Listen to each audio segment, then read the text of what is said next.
Hey everyone. So I'm leaving the classroom, y'all.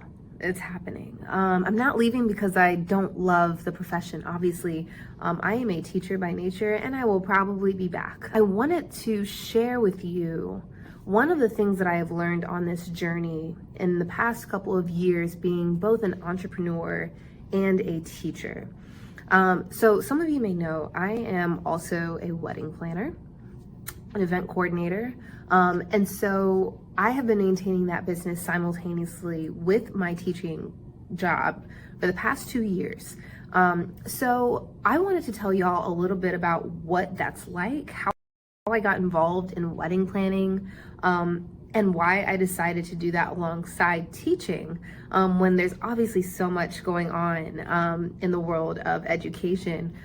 So let me start by telling you a little bit about how I turned a hobby into a full-grown business that is generating 5 figures. So what began as the person in the family who was known for putting things together, right? I'm known for the itineraries. I'm known for scoping out the things, the places, knowing a few of the travel hacks, what have you. I just decided that I really enjoyed it. And so the way that looked when I moved here to Atlanta a few years ago was I got involved with a local wedding planner. And she was the coolest woman ever. She had 20 years experience.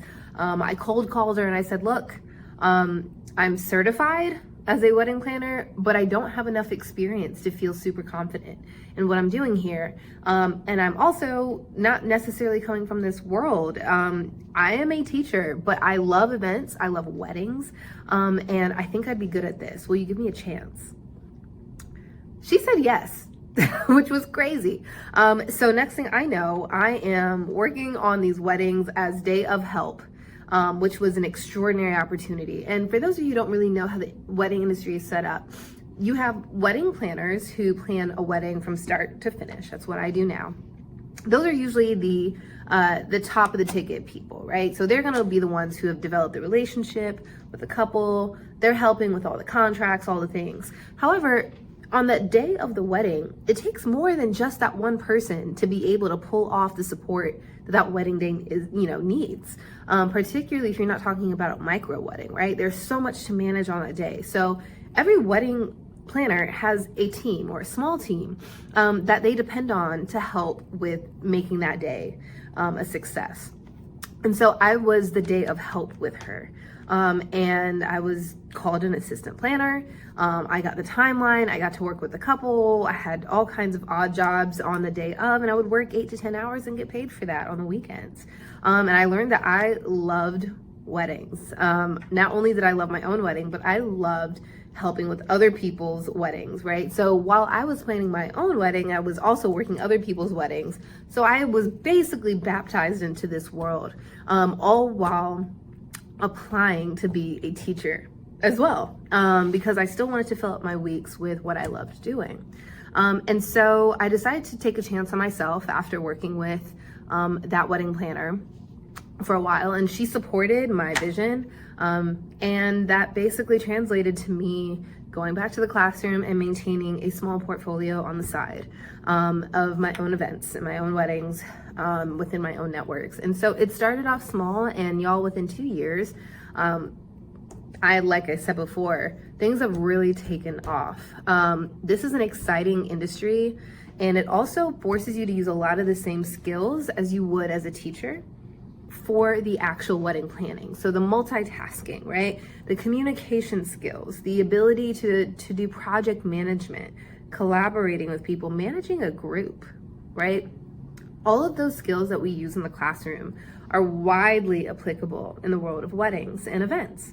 And so what I have loved doing as now my own lead planner and owner, who's actively doing multiple weddings, is I love employing teachers. One of my assistants is a teacher, and she is my day of help. And that has been such a successful model because not only does she have a way now to earn part-time, she's doing something that is meaningful and fun.